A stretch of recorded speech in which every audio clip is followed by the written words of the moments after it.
നിക്കടി അവിടെ. എങ്ങോട്ട് പോന്നു? എങ്ങോട്ടും പോകുന്നില്ല, എങ്ങോട്ട് തന്നെ വന്ന്. എന്തിനാ ഇപ്പൊ ഇങ്ങോട്ട് എഴുന്നള്ളിയത്? അപ്പോഴെന്നെ കാണാൻ.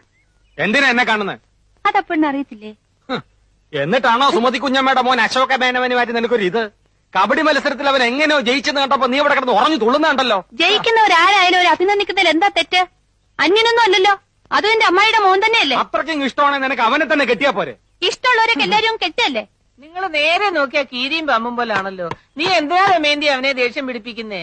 തോക്കുമ്പോഴും ദേഷ്യപ്പെടുമ്പോഴും അപ്പൂട്ടന്റെ മുഖം കാണാൻ നല്ല ചേല അമ്മായി. അശോകന്റെ തോറ്റ മോത്തിന്റെ ശൈലി നീ കണ്ടിട്ടുണ്ടോ? അതിന് അപ്പൂട്ടന്റെ ഒരു അവസരം തരുന്നില്ലല്ലോ.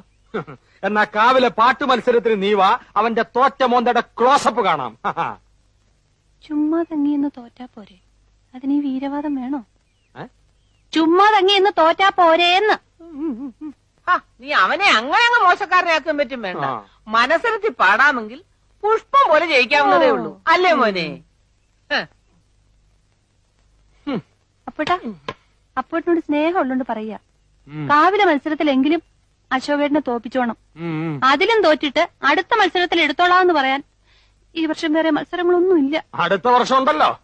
ഈ വർഷത്തോടെ മത്സരങ്ങളൊക്കെ നിർത്തണമെന്നാ കരക്കാര് തീരുമാനിച്ചിരിക്കുന്നത്. എന്റെ ദൈവങ്ങളെ, മത്സരങ്ങൾ നിർത്തിയോ? അയ്യോ,